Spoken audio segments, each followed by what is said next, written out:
നമസ്കാരം. Divine worship by ലക്ഷ്മിയിലേക്ക് എല്ലാവർക്കും സ്വാഗതം. ഇന്ന് പറയുന്നത് ജൂലൈ 29 ബുധനാഴ്ച പൗർണമിയാണ്. പൗർണമിയിൽ നമ്മുടെ ജീവിതത്തിലെ തടസ്സങ്ങൾ മാറുന്നതിന്, കുട്ടികൾ നല്ലതുപോലെ പഠിക്കുന്നതിന്, നമുക്ക് ധനവരവുണ്ടാകുന്നതിന് ഒക്കെ വേണ്ടി ചെയ്യാൻ സാധിക്കുന്ന ചെറിയ ചെറിയ റെമഡീസിനെ കുറിച്ചാണ്. ധനവരവുണ്ടാകുന്നതിന് വേണ്ടി ചെയ്യുന്ന റെമഡി ഓൾറെഡി ഒരുപാട് പേർ ചെയ്ത് വളരെ നല്ല റിസൾട്ട് കിട്ടിയിട്ടുള്ളതാണ്. ഒരു ഗ്രീൻ ക്ലോത്ത് എടുക്കുക. അപ്പോൾ ഒരു പിടി മല്ലിയില വാങ്ങിയിട്ട് അതിന്റെ വേര് മാത്രം, ഇല നമുക്ക് സാമ്പാറിലോ രസത്തിലോ ഒക്കെ ഇടാവുന്നതാണ്, അതിന്റെ വേര് മാത്രം മതി. ഇനിയിപ്പോൾ ഒരു പിടി മല്ലിയിലയായി കിട്ടില്ല എന്നുണ്ടെങ്കിൽ 2-3 വേരുകൾ മാത്രം ഇട്ടാലും മതി. ഇലയൊന്നും ഇടണ്ട, വെറും വേര് മാത്രം കട്ട് ചെയ്ത് അതിലിടുക. പിന്നെ 3 ജാതിക്കയാണ് വേണ്ടത്. ജാതിക്ക എന്ന് പറയുന്നത് നട്ട്മെഗ് ആണ്. അപ്പൊ അത് മൊത്തത്തിലല്ല, അതിനകത്ത് കുരു മാത്രമായിട്ടാണ് ഇടുന്നത്. അപ്പോൾ ഈ 3 കാര്യങ്ങൾ മാത്രം. അപ്പോൾ നമുക്ക് ഒരു ഗ്രീൻ ക്ലോത്തും മല്ലിയുടെ വേരും 3 ജാതിക്കയും മാത്രം ആവശ്യമായിട്ടുള്ളൂ. ഇത് പീരിയഡ്സ് ടൈമോ പുലവാലായ്മയോ ഒന്നും തന്നെ നോക്കേണ്ട ആവശ്യമില്ല. ഇത് പൗർണമി തിഥി ഉള്ളപ്പോൾ ചെയ്യുന്നതാണ് ഏറ്റവും നല്ലത്. പൗർണമി തിഥി ബ്രഹ്മമുഹൂർത്തത്തിൽ ചെയ്യാം. രാവിലെ ഒരു 7-8 മണി വരെയും ചെയ്യാം. അത് കഴിഞ്ഞാൽ പിന്നെ വൈകുന്നേരം 5 മണി മുതൽ. നാളെ ഇപ്പോൾ പൗർണമി തിഥി അവസാനിക്കുന്നത് 8 മണിക്കാണ്. അതുകൊണ്ട് തന്നെ 8 മണിക്കുള്ളിൽ ചെയ്യാവുന്നതാണ്.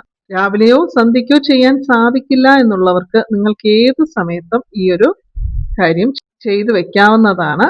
ഇത് ക്യാഷ് ബോക്സിലാണ് കൊണ്ടുപോയി വെക്കേണ്ടത്. ഇനി എപ്പോഴാണ് ഇത് മാറ്റേണ്ടതെന്ന് പറഞ്ഞാൽ 3 മാസം അല്ലെങ്കിൽ 6 മാസം നമുക്കത് അങ്ങനെ തന്നെ വെക്കാവുന്നതാണ്. 6 മാസം കഴിഞ്ഞാണ് മാറ്റുന്നതെങ്കിൽ അത് ഏതെങ്കിലും ചെടിയുടെ ചൂട്ടിലോ ഒഴുകുന്ന വെള്ളമുണ്ടെങ്കിൽ അവിടെയോ ഒക്കെ കൊണ്ടുപോയി കളഞ്ഞിട്ട് പുതിയതൊരെണ്ണം വെച്ചാൽ മതി. ഇത് ഒരുപാട് പേർക്ക് നല്ല റിസൾട്ട് കിട്ടിയിട്ടുള്ള ഒന്നാണ്. എന്നാൽ എല്ലാ കാര്യങ്ങളും എല്ലാവർക്കും സക്സസ് ആകണമെന്നൊന്നുമില്ലല്ലോ. അപ്പൊ അങ്ങനെയുള്ള ഒരു കമന്റും ഞാൻ നിങ്ങളോട് ഷെയർ ചെയ്യുന്നുണ്ട്. ആ ഒരു കമന്റ് ആദ്യം നമുക്കൊന്ന് വായിക്കാം, അതിനുശേഷം അതിനെക്കുറിച്ച് പറയാം. കൊർട്ടി യു ആണ് അയച്ചിട്ടുള്ളത്. ഭക്തിയോടെ ഈ ചാനൽ 2022 മുതൽ ഫോളോ ചെയ്യുന്ന ആളാണ് ഞാൻ ഈ മല്ലി ജാതിക്ക വെച്ചുള്ള താന്ത്രികം ചെയ്തു. 2 ദിവസം കഴിഞ്ഞപ്പോൾ ഒരു ഇൻവെസ്റ്റ്മെന്റ് ഓൺലൈൻ പ്രോജക്റ്റ് വന്നു. പൈസ വരവുണ്ടായി. ബട്ട് അത് ഏതോ ലോൺ ആപ്പ് പോലെയുള്ള ചതിക്കുഴിയായിരുന്നു. 1 മന്ത് ചെയ്തുള്ളൂ. അപ്പോഴേക്കും സൈബർ പോലീസ് ബാങ്കിൽ മണി ബ്ലോക്ക് ആക്കി വെച്ചു. ഇതിലിട്ട മണിയും അതിലെ വരുമാനവും. ബാങ്കിൽ ചെന്നപ്പോൾ കുറച്ച് പൈസ ഹോൾഡ് ആണെന്ന് പറഞ്ഞു. ആ അക്കൗണ്ട് ഇപ്പോൾ യൂസ് ചെയ്യാൻ പോലും പറ്റുന്നില്ല. ജീവിതത്തിൽ ഫസ്റ്റ് ടൈം ആണ് ഇങ്ങനെ ബാങ്ക് മണി ഹോൾഡ് ആക്കി വെക്കുന്നതൊക്കെ കാണുന്നത് പോലും. അതിനെക്കുറിച്ച് തന്നെയാണ് വീണ്ടും വിശദീകരിച്ചിട്ടുള്ളത്. അപ്പോൾ ഇവിടെ എന്താണ് കാര്യമെന്ന് പറഞ്ഞാൽ, ഇവരൊരു ലോൺ ആപ്പ് പോലുള്ള ഒരു ചതിക്കുഴിയിലാണ് പോയിട്ടുള്ളത്. അപ്പോൾ സാധാരണ എല്ലാവരും തന്നെ ഇൻവെസ്റ്റ്മെന്റ് എന്ന് പറയുമ്പോൾ പല രീതിയിൽ ഇൻവെസ്റ്റ് ചെയ്യാറുണ്ട്. ഗോൾഡില് അല്ലെങ്കിൽ പ്രോപ്പർട്ടി വാങ്ങി. ക്യാഷ് ആണെങ്കിൽ FD ഇടാറുണ്ട്. ബാങ്കിലാണ്, അതായത് നാഷണലൈസ്ഡ് ബാങ്കുകളിലാണ് FD ഇടേണ്ടത്. അല്ലാതെ നമുക്ക് കൂടുതൽ പലിശ കിട്ടുന്ന സ്ഥലങ്ങളിൽ പോയാൽ ഒരു 99% അതൊരു ചതിക്കുഴി തന്നെ ആയിരിക്കും. അതിപ്പോൾ നമ്മൾ എപ്പോഴും പേപ്പറിലും ന്യൂസുകളിലും ഒക്കെ കൂടി അറിയുന്ന കാര്യമാണ്. കൂടുതൽ പലിശ ആരെങ്കിലും തരാമെന്ന് പറയുന്നുണ്ടെങ്കിൽ അതിൽ എന്തെങ്കിലും ഒരു അപാകത ഉണ്ടാകും എന്ന് മനസ്സിലാക്കേണ്ടത് കോമൺ സെൻസ് ആണ്. അപ്പോൾ ഇവിടെ ഇവരൊരു ഇൻവെസ്റ്റ്മെന്റ് ചെയ്തത് അവര് കൂടുതൽ ഇൻട്രസ്റ്റ് കിട്ടും എന്നുള്ളത് കൊണ്ട് തന്നെയാണ്. അപ്പൊ അവിടെ നമ്മൾ കൂടുതൽ ചിന്തിക്കാതെ നമ്മുടെ കയ്യിലുള്ള പണം നമ്മൾ സേഫായി വെക്കാതെ ചെയ്ത ഒരു കാര്യമായിട്ടാണ് എനിക്കിതിൽ നിന്ന് മനസ്സിലായത്. അപ്പോൾ അങ്ങനെയുള്ള കാര്യങ്ങൾ ചെയ്തിട്ട് ഇത് വെച്ചത് കൊണ്ടാണ് അത് സംഭവിച്ചത് എന്നൊന്നും പറഞ്ഞിട്ട് കാര്യമില്ല. നമ്മൾ വിവേകപൂർവം ചെയ്യാത്ത കാര്യങ്ങളിൽ നമ്മൾ ചെയ്യുന്ന താന്ത്രികത്തിനെ കുറ്റം പറഞ്ഞിട്ട് എന്ത് കാര്യമാണ്? കൂടുതൽ പലിശ കിട്ടും എന്നുള്ള മോഹത്തിലൊക്കെ പോകുമ്പോഴാണ് പലപ്പോഴും ചതിക്കുഴിയിൽ വീഴുന്നത്. നാഷണലൈസ്ഡ് ബാങ്കുകളിലൊക്കെ തന്നെ പലിശ നിരക്ക് കുറവാണെങ്കിൽ പോലും നമ്മുടെ പൈസ ഒരിക്കലും നഷ്ടപ്പെട്ടു പോവുകയില്ല. അതുകൊണ്ട് നിങ്ങൾ ചെയ്യുന്ന ഇതുപോലെയുള്ള പ്രശ്നങ്ങൾക്ക് നിങ്ങൾ ചെയ്യുന്ന താന്ത്രികവുമായി കണക്ട് ചെയ്ത് താന്ത്രികത്തെ കുറ്റം പറയാതിരിക്കുക. പിന്നെ ചിലർക്ക് എന്തെല്ലാം കാര്യങ്ങൾ ചെയ്താലും അവർക്ക് ജീവിതത്തിൽ ഒരു ഉയർച്ച ഉണ്ടാവാതിരിക്കുന്നതും നമുക്ക് കാണാൻ സാധിക്കും. അത് അവരുടെ കർമ്മ വിനകൾ കൊണ്ടാണ്. നമ്മൾ ചെയ്ത പാവങ്ങൾ നീങ്ങുന്നതിന് വേണ്ടി നമുക്ക് ചെയ്യാൻ സാധിക്കുന്ന കാര്യങ്ങളാണ് ഏകാദശി വ്രതം അനുഷ്ഠിക്കുക, അതുപോലെ തന്നെ ഗോപൂജ ചെയ്യുക എന്നുള്ളതൊക്കെ. അപ്പൊ അതൊക്കെ ചെയ്യുമ്പോൾ ആ പാവങ്ങൾ കുറഞ്ഞു കിട്ടും എന്നുള്ളതാണ്. ഇനി നമുക്ക് അടുത്ത ഒരു റെമഡി എന്താണെന്ന് നോക്കാം. ഇതും ബുധനാഴ്ച തന്നെയാണ് ചെയ്യേണ്ടത്. ഒന്നുകിൽ ബുധനാഴ്ച രാവിലെ ചെയ്യാം. രാവിലെ ചെയ്യുന്നതാണ് ഏറ്റവും നല്ലത്. ഗുരുപൂർണിമ പൂജ ചെയ്യുന്നത് എങ്ങനെയാണ് എന്ന് പറഞ്ഞിട്ടുണ്ട്. അപ്പോൾ ആ ഒരു പൂജ ചെയ്യുന്നതിന് മുൻപായിട്ട് വേണം ഇത് ചെയ്യേണ്ടത്. നമ്മുടെ ജീവിതത്തിലെ തടസ്സങ്ങൾ മാറുന്നതിന്, അത് ഏത് തരത്തിലുള്ള തടസ്സങ്ങളും ആയിരിക്കാം. ഓരോരുത്തർക്കും ഓരോ രീതിയിലുള്ള പ്രോബ്ലംസ് ആണ്. ചിലർക്ക് വീട് വാങ്ങിക്കാൻ പറ്റുന്നില്ല, കാർ വാങ്ങിക്കാൻ പറ്റുന്നില്ല, വിവാഹം കഴിക്കാൻ പറ്റുന്നില്ല, സന്താനങ്ങൾ നല്ലതുപോലെ പഠിക്കുന്നില്ല, സന്താന ഭാഗ്യം ഉണ്ടാകുന്നില്ല. അങ്ങനെ പറഞ്ഞാൽ പറഞ്ഞുകൊണ്ടേയിരിക്കാം. അപ്പോൾ ഏത് തരത്തിലുള്ള തടസ്സമാണെങ്കിലും ഈ ഒരു ഗുരുപൂർണിമ ദിവസം രാവിലെ ഗുരുപൂജ ചെയ്യുന്നതിന് മുൻപായിട്ട് കുറച്ച് മഞ്ഞൾപ്പൊടി എടുത്ത് റോസ് വാട്ടർ ഒഴിച്ച് ഒരു മഞ്ഞൾ ഗണപതിയെ ഉണ്ടാക്കി വെക്കുക.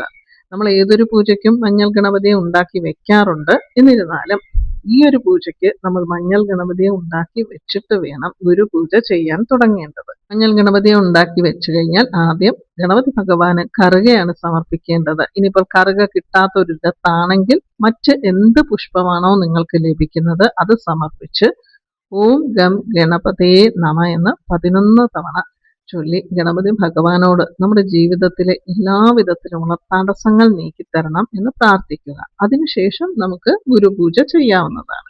ഇനി ഈ മഞ്ഞൾ ഗണപതി എന്താണ് ചെയ്യേണ്ടതെന്ന് പറഞ്ഞാൽ അന്ന് മുഴുവൻ അത് അവിടെ തന്നെ ഇരുന്നോട്ടെ. അടുത്ത ദിവസം വ്യാഴാഴ്ച രാവിലെ തന്നെ എടുത്ത്, രാവിലെ എന്ന് പറയുമ്പോൾ വിളക്ക് കൊളുത്തുന്നതിന് മുൻപായിട്ട് അത് മാറ്റുക. എന്നിട്ട് അതെടുത്ത് നമ്മുടെ വീട്ടിലുള്ള ഏതെങ്കിലും ചെടിയുടെ ചുവട്ടിൽ വേണം അത് വെള്ളമൊഴിച്ച് ഒഴിക്കേണ്ടത്.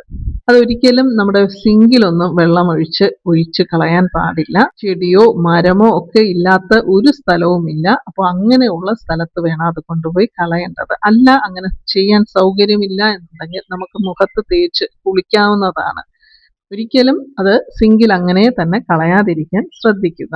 ഇനി മൂന്നാമതായി പറയുന്നത് കുട്ടികൾ പഠിക്കാൻ വേണ്ടിയിട്ട് ചെയ്യേണ്ട, അതും ഗുരുപൂർണിമയിൽ ഈ ഒരു കാര്യം ചെയ്തു തുടങ്ങുകയാണെങ്കിൽ വളരെ നല്ല റിസൾട്ട് കിട്ടും. എന്താണ് ചെയ്യേണ്ടതെന്ന് പറഞ്ഞാൽ കുറച്ച് മഞ്ഞൾപ്പൊടി എടുക്കുക, 1/4 സ്പൂൺ മഞ്ഞൾപ്പൊടി എടുക്കുക, അതിലേക്ക് ഒരു തുള്ളി നെയ്യ്, പിന്നെ നമുക്ക് വേണ്ടത് പാല്. അത് കുഴച്ചെടുക്കാമെന്നുണ്ടെങ്കിൽ അങ്ങനെ തന്നെ ചെയ്യാം. ഇല്ല, ഒരു തുള്ളി പാലാണ് ഒഴിക്കുന്നതെങ്കിൽ ബാക്കി വെള്ളം ഒഴിക്കാം ആവശ്യമെങ്കിൽ. നമുക്ക് ഒരേ ഒരു പ്രാവശ്യം തൊടാനുള്ള മാത്രം അപ്പോൾ ഉണ്ടാക്കിയാൽ മതി. ഇത് രാവിലെ ഗുരുപൂജ ചെയ്യുന്നതിന് മുൻപ് തന്നെ ചെയ്യുക. കുട്ടികളൊക്കെ സ്കൂളിൽ പോകുന്നതിന് മുൻപ് തന്നെ അമ്മമാർക്ക് രാവിലെ കുളിച്ച് കുട്ടികൾ സ്കൂളിൽ പോകുന്നതിന് മുൻപ് നെറ്റിയിൽ ഈ തിലകം ഇട്ട് കൊടുക്കാം. മഞ്ഞൾപ്പൊടി, ഒരു തുള്ളി നെയ്യ്, പിന്നെ പാല്, ഇത് മൂന്നും കൂടിയാണ് മിക്സ് ചെയ്യുന്നത്. മിക്സ് ചെയ്തിട്ട് നമ്മുടെ തള്ളവിരലിൽ അത് മുക്കി നമ്മളത് ഒരു ഗോപി പോലെയാണ് കുട്ടികളുടെ നെറ്റിയിലിട്ട് കൊടുക്കേണ്ടത്. അപ്പോൾ ഗോപി പോലെ അത് നെറ്റിയിലിടുമ്പോൾ ആ ഒരു നമ്മുടെ ആജ്ഞാചക്രത്തിന് മുകളിലൂടെയാണ് ആ ഒരു തിലകമിടുന്നത്. ആജ്ഞാചക്രം എന്ന് പറയുന്നത് നമ്മുടെ 2 പിരികത്തിനും നെറ്റിയുടെ നടുക്കായിട്ടാണ് ആജ്ഞാചക്രം. അപ്പോൾ നമ്മളൊരു ഗോപി ഇടുമ്പോൾ ആ ഒരു തിലകം കുട്ടികളുടെ ആ ഒരു ആജ്ഞാചക്രത്തിലൂടെയാണ് നമ്മൾ ഇടുന്നത്. ഇനി ഇതെന്നാണ് പിന്നെ റിപ്പീറ്റ് ചെയ്യേണ്ടതെന്ന് പറഞ്ഞാൽ എല്ലാ വ്യാഴാഴ്ചകളിലും രാവിലെ തന്നെ കുളിച്ച് കുട്ടികൾക്ക് ഈ ഒരു തിലകം ഇട്ട് കൊടുക്കാം. ഇനിയിപ്പോൾ രാവിലെ ചെയ്യാൻ പറ്റില്ല എന്നുണ്ടെങ്കിൽ വൈകുന്നേരം ഇട്ട് കൊടുത്താലും മതി. തേഴ്സ്ഡേ ആണ് പിന്നെ എല്ലാ തേഴ്സ്ഡേയ്സും ഇതിങ്ങനെ ചെയ്യുന്നത്. കുട്ടികൾക്ക് ഗുരുവിന്റെ അനുഗ്രഹം ലഭിക്കും. ഗുരു എന്ന് പറയുമ്പോൾ ഗുരുഗ്രഹത്തിന്റെ അനുഗ്രഹമാണ് ലഭിക്കുന്നത്. ഇനി അമ്മമാർ ശ്രദ്ധിക്കേണ്ട മറ്റൊരു കാര്യമെന്ന് പറയുന്നത്, ഈ ഒരു തിലകം ഉണ്ടാക്കാൻ തുടങ്ങുമ്പോൾ, അതായത് ആദ്യം തന്നെ നമുക്ക് ഒരു പഴയ മൺചിരാതിൽ കുറച്ച് മഞ്ഞൾപ്പൊടി ഇട്ടോ അല്ലെങ്കിൽ ചെറിയ പ്ലേറ്റ് ഉണ്ടെങ്കിൽ അതിൽ കുറച്ച് മഞ്ഞൾപ്പൊടി ഇട്ടോ ആണല്ലോ ഇത് കുഴയ്ക്കുന്നത്. അപ്പോൾ ആ ഒരു വസ്തുക്കൾ എടുക്കാൻ തുടങ്ങുമ്പോൾ തൊട്ട് അവർ ചൊല്ലേണ്ട ഒരു നാമമുണ്ട്. ഓം ഗ്രാം ഗ്രീം ഗ്രൗം സഹ ഗുരവേ നമഃ. ഓം ഗ്രാം ഗ്രീം ഗ്രൗം സഹ ഗുരവേ നമഃ.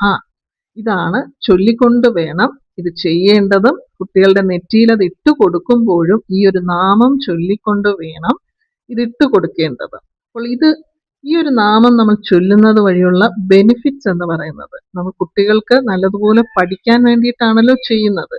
അവർക്ക് നല്ല അറിവുണ്ടാകും. അതുപോലെ തന്നെ അവർ പഠിക്കുന്ന കാര്യത്തിലൊക്കെ നല്ലതുപോലെ ഫോക്കസ് ചെയ്യാൻ സാധിക്കും.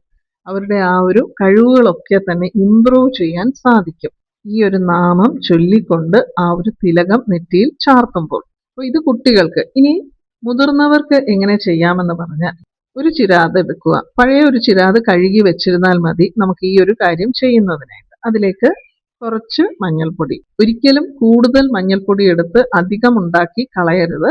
അന്നന്ന് ആവശ്യത്തിന് വേണ്ടി ഉണ്ടാക്കി അപ്പോൾ തന്നെ നമ്മൾ തിലകമിടുന്നതിനാണ് ഫലം കിട്ടുന്നത്.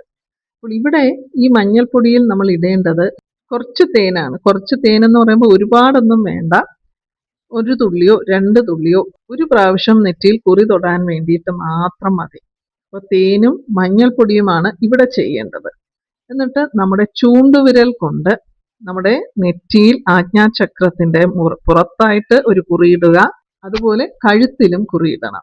ഇതെന്തിനൊക്കെ വേണ്ടിയിട്ടാണെന്ന് പറഞ്ഞാൽ നമുക്ക് ധനവരവ് ഉണ്ടാകുന്നതിന്, ഭാഗ്യമുണ്ടാകുന്നതിന്, നമ്മുടെ കരിയറിൽ നമുക്ക് ഗ്രോത്ത് ഉണ്ടാകുന്നതിന്, എന്തെങ്കിലുമൊക്കെ തടസ്സങ്ങൾ ഉണ്ടാകുന്നുണ്ടെങ്കിൽ ആ തടസ്സങ്ങൾ പ്രത്യേകിച്ചും വിവാഹ കാര്യത്തിലോ അല്ലെങ്കിൽ ഫാമിലി ഇഷ്യൂസ് ഒക്കെ മാറിക്കിട്ടുന്നതിന്, നമ്മുടെ മനസ്സിന് നല്ലൊരു സമാധാനം കിട്ടുന്നതിന് ഒക്കെ വേണ്ടിയാണ് തേനും മഞ്ഞൾപ്പൊടി കുഴച്ചിടുന്നത്. തേനെന്ന് പറയുമ്പോൾ ശുക്ര അംശം കൂടിയാണ്. തേനിന് ആത്മീയപരമായിട്ട് ഒരുപാട് ബെനിഫിറ്റ്സ് ഉണ്ട്. നമ്മൾ മുരുകന് തേൻ ചേർത്ത് ദീപമൊക്കെ കൊളുത്താറുണ്ട്.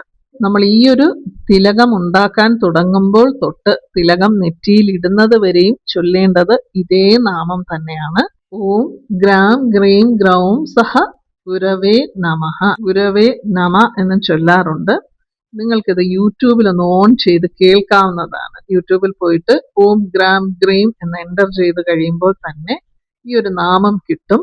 ഇത് ഗുരുഗ്രഹത്തിന്റെ ബീജമന്ത്രം കൂടിയാണ്. അതുകൊണ്ട് തന്നെ വളരെ നല്ല ഫലം ലഭിക്കും. കൗണ്ടിങ് ഇല്ല. നമ്മൾ ഉണ്ടാക്കാൻ തുടങ്ങുന്നത് മുതൽ നെറ്റിയിൽ ഇടുന്നത് വരെ മാത്രം ചൊല്ലിയാൽ മതി. ഇതും ഗുരുപൂർണിമ ദിവസം തുടങ്ങിയാൽ പിന്നെ നമുക്ക് തേഴ്സ്ഡേസ് മാത്രം ഈ ഒരു തിലകം നെറ്റിയിൽ ഇട്ടാൽ മതി. എല്ലാ ദിവസവും ഇടേണ്ട ആവശ്യമില്ല. പക്ഷെ സ്റ്റാർട്ട് ചെയ്യുന്നത് ഗുരുപൂർണിമ ദിവസമായിരിക്കണം. ഗുരുക്കന്മാരുടെ എല്ലാം അനുഗ്രഹവും കൂടാതെ ഗുരുഗ്രഹത്തിന്റെ അനുഗ്രഹവും ലഭിക്കുന്നതിന് വേണ്ടി കൂടിയാണ്. ഈ ഒരു ഗുരുപൂർണിമയിൽ ചെയ്യേണ്ട സിമ്പിളായിട്ടുള്ള കാര്യങ്ങളാണ് പറഞ്ഞിട്ടുള്ളത്. അതിൽ ആദ്യത്തേത് മാത്രം യാതൊരുവിധ റെസ്ട്രിക്ഷൻസും ഇല്ലാതെ തന്നെ ചെയ്യാം. മഞ്ഞൾ ഗണപതി ഉണ്ടാക്കുന്നതും മഞ്ഞൾ തിലകം ചെയ്യുന്നതും ഒക്കെ ശുദ്ധമായി തന്നെ ആയിരിക്കണം. എല്ലാവർക്കും ഈ വീഡിയോ ഇഷ്ടപ്പെട്ടു എന്ന് വിശ്വസിക്കുന്നു. വീണ്ടും മറ്റൊരു വീഡിയോയുമായി കാണാം. നന്ദി, നമസ്കാരം.